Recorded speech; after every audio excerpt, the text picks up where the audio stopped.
अक्षरको सुरुवात गरौँ। भन्नुहोस् त, पढ्नुहोस् त।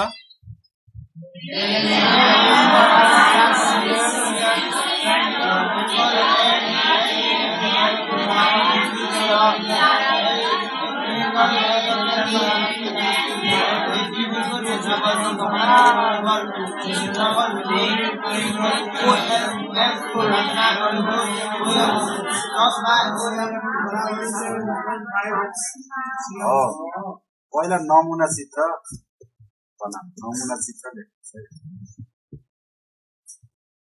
नमुना चित्र लेख्नुहोस्।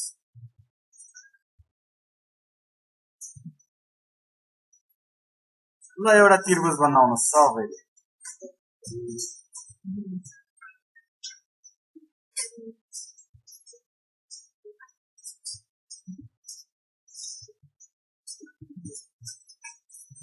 बनाउनु भयो सबैले नमुना चित्र?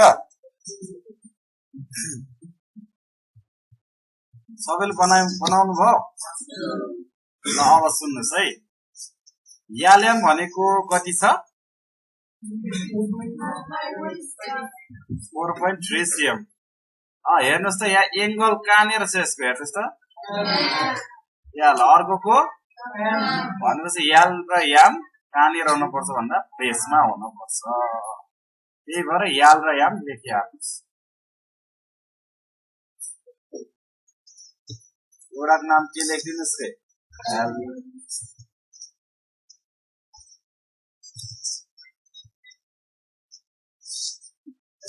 अर्को नाम के दिने?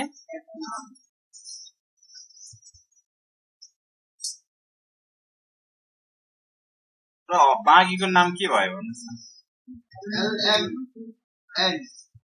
याम। यहाँनिर याम लेखिदिनुहोस्। कुरा बुझ्नु भएको छ? किन यहाँ लेखियो? हो एङ्गल यहाँनिर बन्छ हैन, यो दुईटा पोइन्टमा बन्नु भएर याल्याम रेखामा बन्छ हैन। माथितिर के हुने भयो अरे नाम बन्छ हैन। भयो सबैजनाको?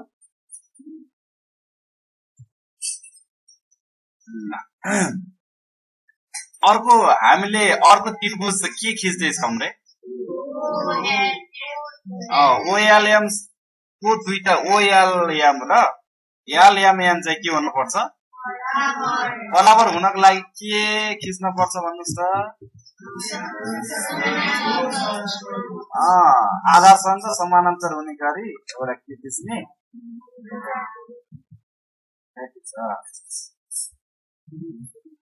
खिचियो?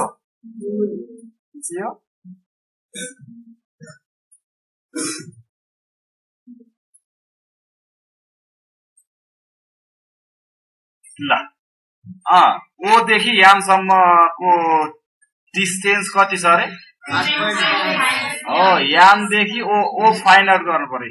यहाँनिर कतितिर ओ फेला पर्नु पर्यो। ओ याम भनेछ भनेपछि यहाँदेखि खिच्दिने। खिच्नुभयो? के फेला पर्यो? ओ फेला परेपछि अब कहाँबाट जोड्ने यो ओलाई? एलबाट ओमा जोड्दिनु। ल ओ नाम दिनुहोस् है सबजनाले दिनु। के नाम दिने रे? हामीले कुन त्रिभुजको रचना गर्न पर्ने रहेछ पहिला? हो ल अब भन्नुहोस् एङ्गल कति कति डिग्रीका हुन् लेख्नुहोस्। यालमा कति हो? याममा कति हो? ओ याम कति छ? अनि अर्को के छ? याम।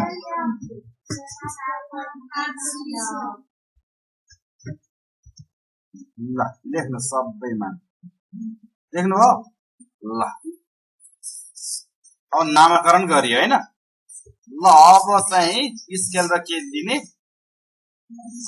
कम्पास। ल एउटा चाहिँ मन लागि के तान्ने मन लागि चाहिँ के तान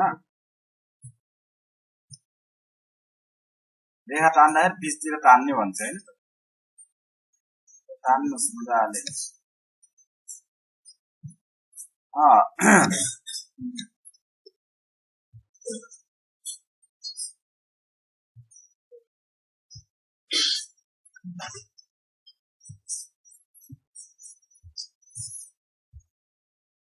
ल याल याल नाम दिइहाल्नुहोस् अनि कति तान्ने 4.3 नाप देख्नु भएको छ 4.3 यसरी खिच्नुहोस्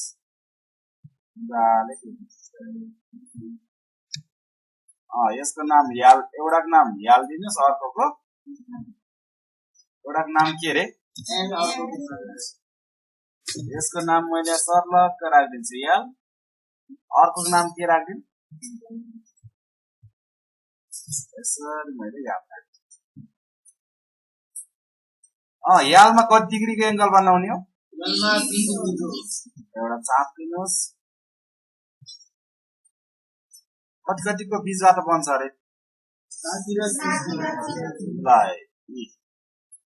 आउँछ हैन चलाउनु यो त्यसपछि यहाँबाट फेरि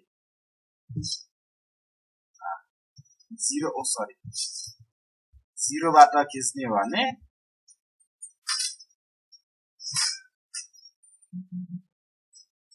यहाँनिर कट हुन्छ हैन देख्नु भएको छ यो कति डिग्रीको हुन्छ अरे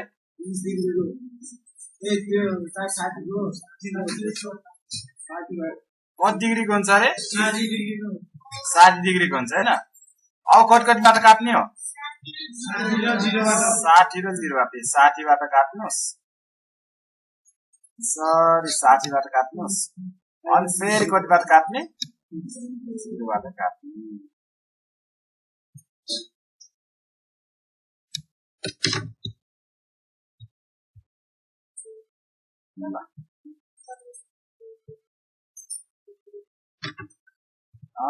बनाउँदै गर्दा भइहाल्छ ल यो रेखा तान्नुस् स्केल बाहिर तान्नुस् है तानिसक्यो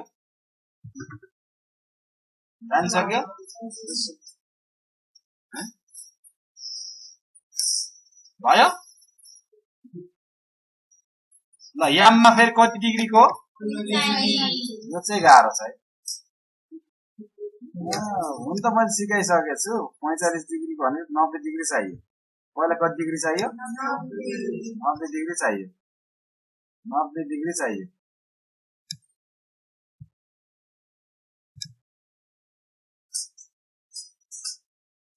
नब्बे डिग्रीको चाहियो 90 डिग्री खिच्नुस् त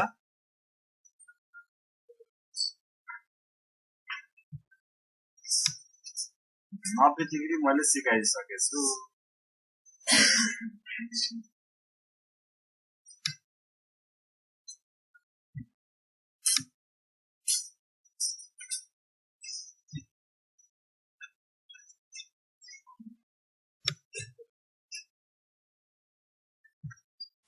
आयो 90 डिग्री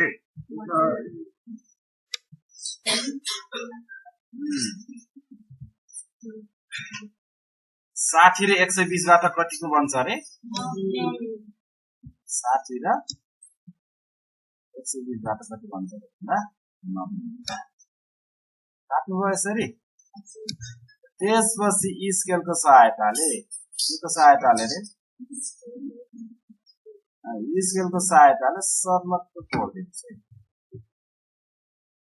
ल स्केलको सहायताले सर्ल खिचिदिनुहोस् एउटा मात्र टक्क लाइन खिचे हुन्छ है के खिचे हुन्छ अरे एउटा मात्र यहाँनिर लाइन खिच्ने है अलि सर छ हैन मेरो यतातिर पर्छ है 90 डिग्री त थाहा छ नि हो यहाँनिर कट हुन्छ है यहाँनिर कट गर्नुहोस् थोरै कति डिग्रीको भयो अरे 45 डिग्रीको भएको छैन 45 90 अब कतिको बनाउने 45 डिग्रीको बनाउने कति डिग्री बनाउने अलि ठुलो लिने हुन्छ अब चाहिँ चलाउनु मिल्छ यसलाई अलि ठुलो लिने हुन्छ सानो लिने हुन्छ अब 90 र कतिबाट बनाउने 0 बाट 90 र कतिबाट 90 र 0 बाट हो अब यो चाहिँ 90 बाट 90 बाट बनाऊँ है यो एंगल चाहिँ कति डिग्रीको हुन्छ 45 डिग्री ल यो लाइनलाई स्केलको सहायताले जोड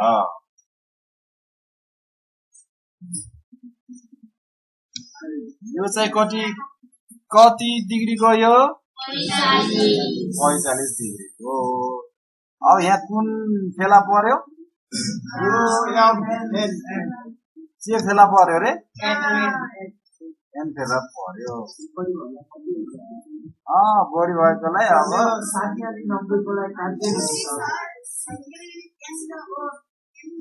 काम मिस्टेक भयो रहेछ गर्दाखेरि अब यहाँनिर जोडिरहेछ हो कि तिमीहरू यो कटिङ लाइन दुईटा कर्भ भएको लाइन चाहिँ एन हो भन्ने कुरा बिर्सिरह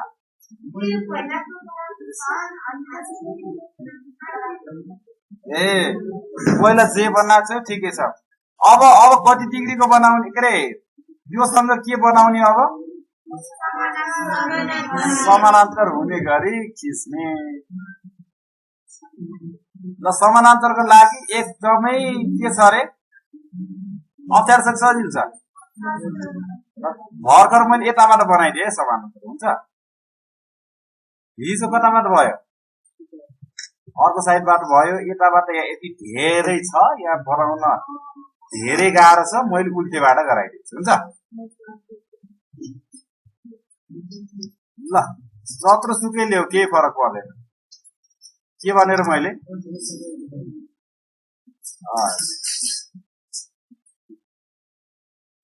जत्रो सुकै ल्याऊ केही फरक पर्दैन अलि ठुलो ल्याए है अलि सानो लिँदा पनि हुन्छ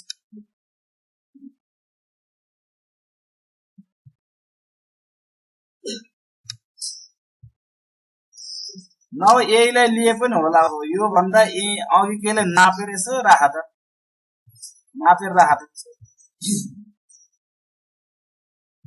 अघि केलाई यति नाप त नाप्यो ल एकछिनलाई यो खिचेको जस्तो मान है के जस्तो मान अरे खिचेको जस्तो मान है ठाउँमै आएर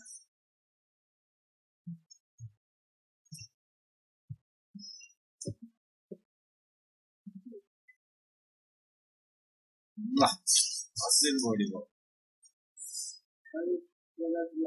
ल भयो ल एकछिनलाई यो यसरी खिचे जस्तो मान्नुहोस् है यसरी चला जस्तो मान्नुहोस् है यो चाहिँ यस्तो गरिएछ भन्नु सक्दैन है गर्नुहोस् अलि सजिलो भयो अनि यहाँबाट नि जत्रो आर्क लिनुभएको थियो चाप लिनुभएको थियो त्यसैलाई यहाँदेखि सर्व कट गर्नु यहाँ राख्नुहोस् यो पोइन्टमा राख्नुहोस् अनि यो पोइन्टमा राख्नुहोस्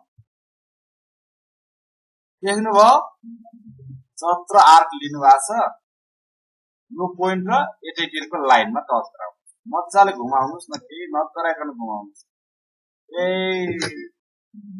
यति बनाए हुन्छ कति बनाउने यति बनाइनुहोस् भयो भएन धेरैको भएको छैन यहीँनिर झुक्किने यहीँनिर भयो ल अब हिजो यहाँ आर्क नाप्थ्यौ नि हिजो नापेथ्यौ नि यस्तै गरी नाप त यो दुईटा कट भएको एंगल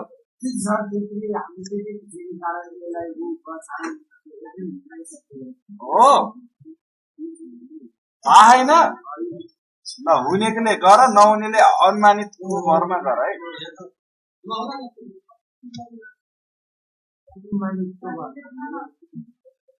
के भनेर मैले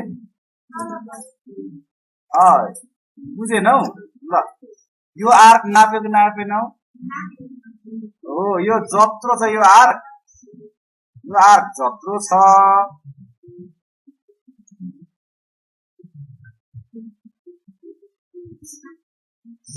यो आर्क जत्रो छ यहाँबाट पनि त्यतै काट्नुहोस् कि यहाँबाट लगेर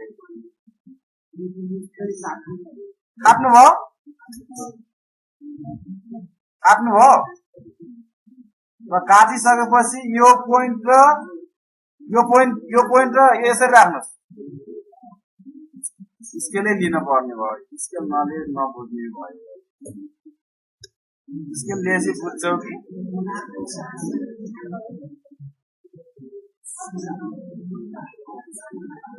ल यहाँबाट यो कट भएकोदेखि यसरी खिच्दिनु मजाले खिच्दिनु यसरी लामै खिच्नु छ त्यहाँ 7.5 अटाउनु अरे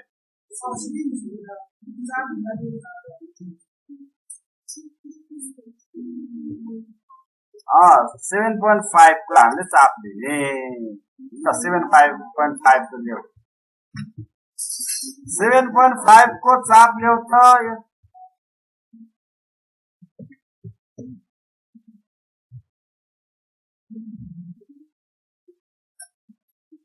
7.5 को चाप लिनुहोस्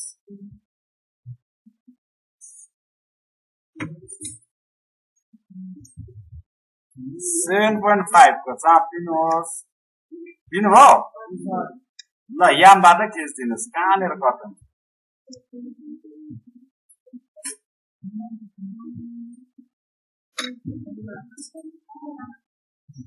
यामबाट लिनुहोस् यसरी काटिदिनुहोस् काटिदिनु भयो है छिटो छिटो छिटो बनाऊ यहाँ अब 4 सिटी लागिसक्यो छिटो बनाऊ है ल अब यसलाई के गरिदिने जोडिदिने यहाँदेखि यहाँ जोडिदिने अनि गएर यहाँदेखि यहाँ जोडिदिने कट भएको ठाउँमा जोडिदिने ल यसरी त्रिभुजको रचना भयो हामीलाई चाहिएको त्रिभुजको नाम भन त के हो रे एलएमओ अथवा ओएलएम भनेछ हामीलाई चाहिएको त्रिभुजको नाम के हो रे यो कटिङ पोइन्टको ओ चाहिँ नाम दियो है हामीलाई चाहिएको त्रिभुजको रचना पनि भयो ल यसलाई अब के गरिदिने रे के गर्ने रे हो कलर गरिदियो सरल कलर बनाइदियो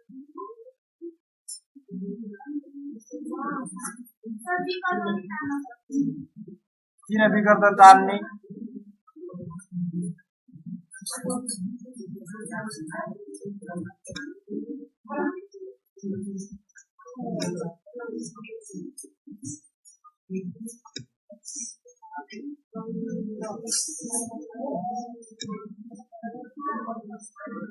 ल